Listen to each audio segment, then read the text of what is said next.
Good morning, and thank you for joining me once again for this Wednesday morning meditation.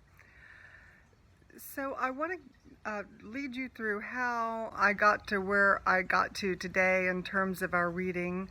So if you go online and look up lectionary page, and from the lectionary page, click on Liturgical Calendar 2020, and you'll see there that the feast day of the Nativity of John the Baptist is near the end of June. And these feast days are, we consider them that they can be movable at times. And so even though it was the last of the month, I'm moving that, taking a little liturgical privilege there to today.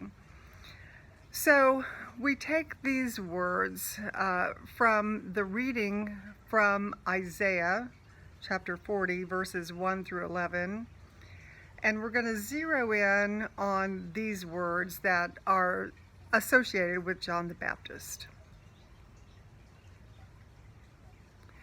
In the wilderness, prepare the way of the Lord. Make straight in the desert a highway for our God.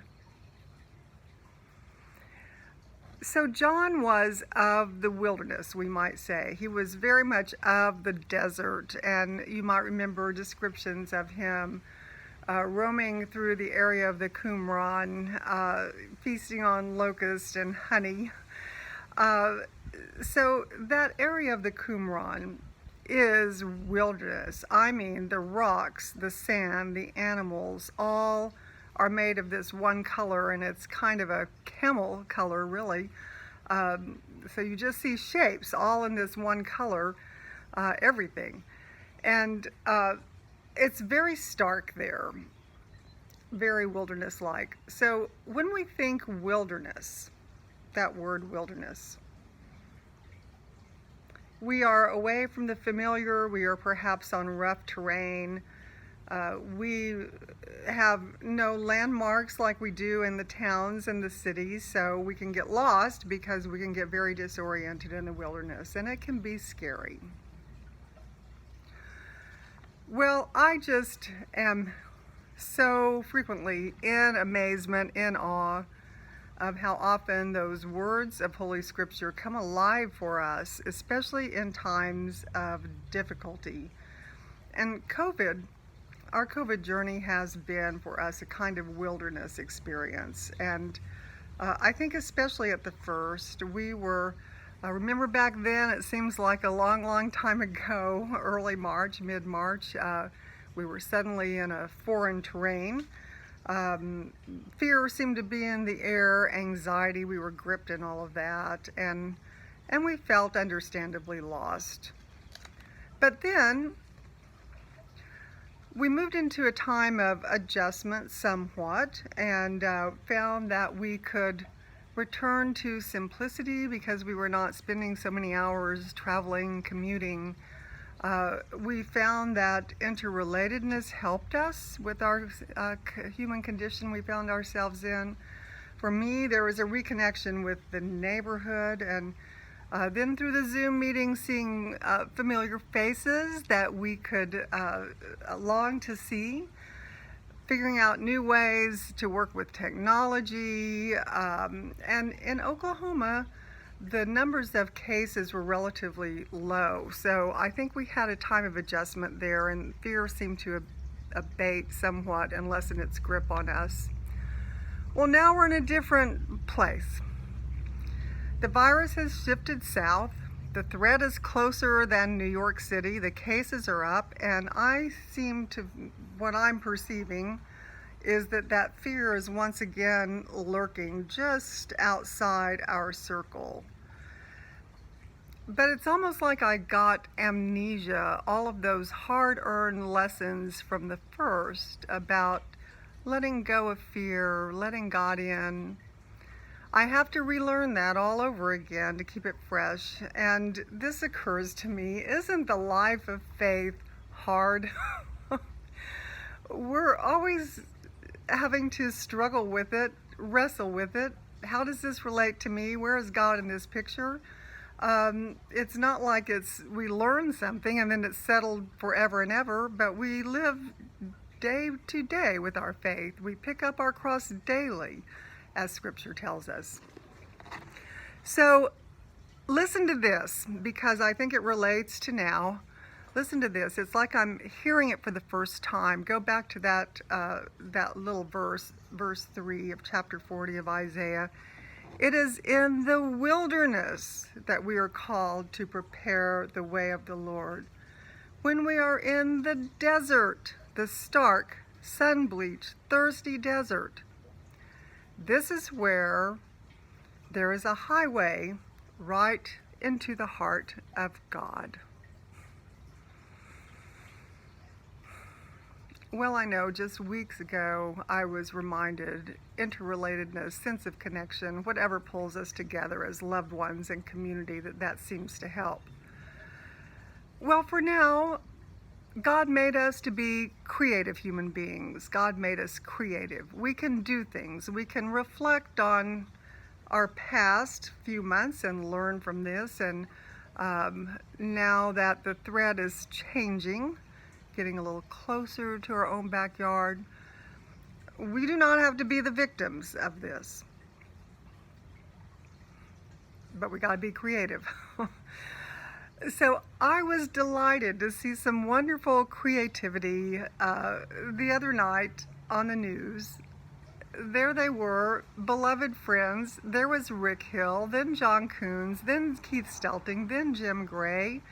Our very own Grey Wolf band from St. Paul's practicing out in the driveway of the Stelting's house and drawing the neighborhood together.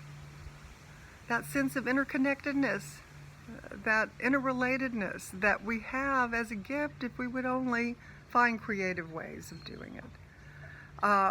I think that news report gave everyone an uplift, including just someone like me watching on the news. So we have many discernment tools. I'm so grateful for all of the spiritual practices that are out there that we can use, and some involve getting in touch with our creative imagination, getting in there and giving it a good stir around, to wake up our souls, to think in terms of freshness and not be dragged down by the latest thing that's coming around in terms of the COVID.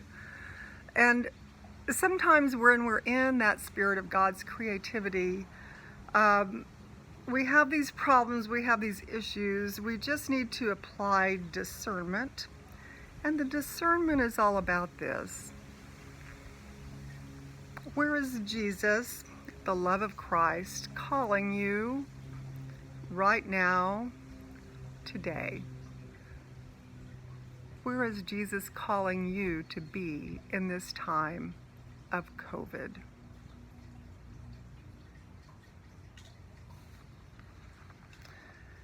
Now I'd like to lead you into a guided meditation to help us get a little bit of that creative energy going. And so I invite you to just get comfortable wherever you are. Feel yourself sinking down into that chair. Let go of any tightness behind your eyes or in your shoulders and your neck. Take a couple of cleansing breaths. And with your eyelids closed or lowered or made soft, let's go on a walk down a road. So there you are on your own road, and I'm on my road, but we are sort of alone together. So I invite you to look around you to see that you are in a wilderness. And this could be any kind of wilderness. Perhaps it's desert, mountains, jungle, deserted beach that goes on for miles and miles. Whatever your wilderness is, look around at the environment. Notice the colors or the lack of colors, contrasts of colors in the foliage, Maybe there's water around you or desert. Just notice what comes to you. And now notice, in your wilderness, a path has opened up. A little shift of the terrain here. What kind of path do you find yourself on? Is it smooth, rocky, sandy? Hear the sounds of your footsteps walking on your path. And then look up a bit to see that right up ahead there's a clearing or a space. And there are some others in that clearing. See if you can recognize anyone who is gathered there. They all seem to be forming around a person who's familiar to you. This person is offering comfort to those gathered. And you can't quite make out who this person is.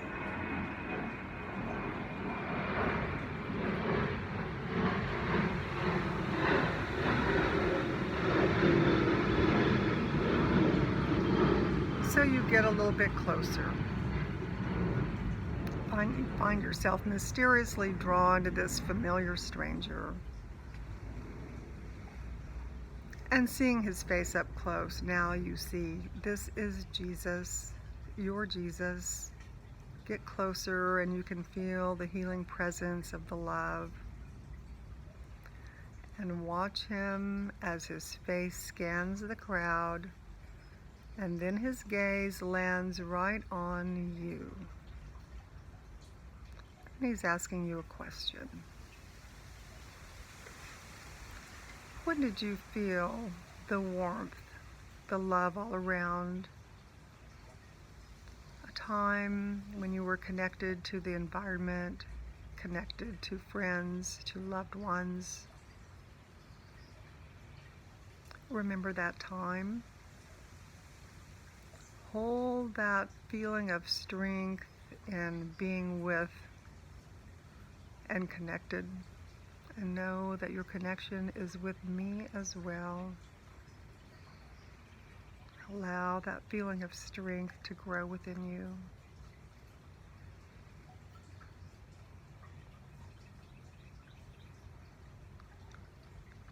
And now Jesus is saying to you, do you have any fears?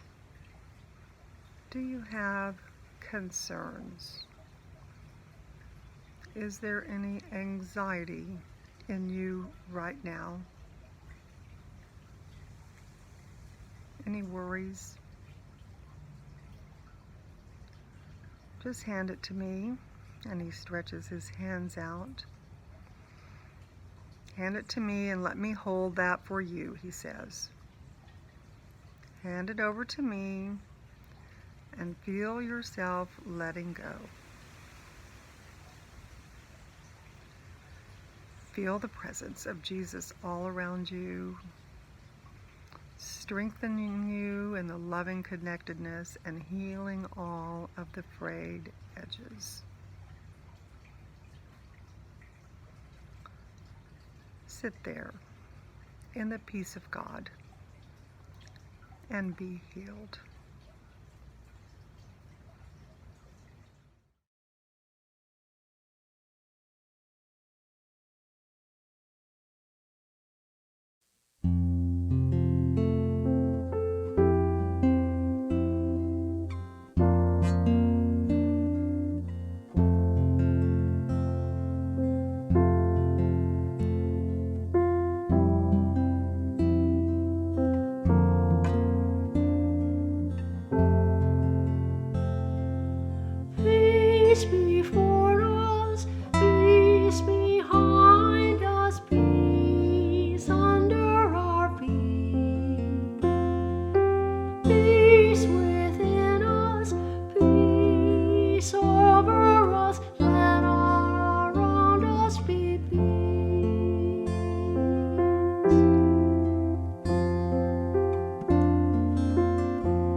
behind us Christ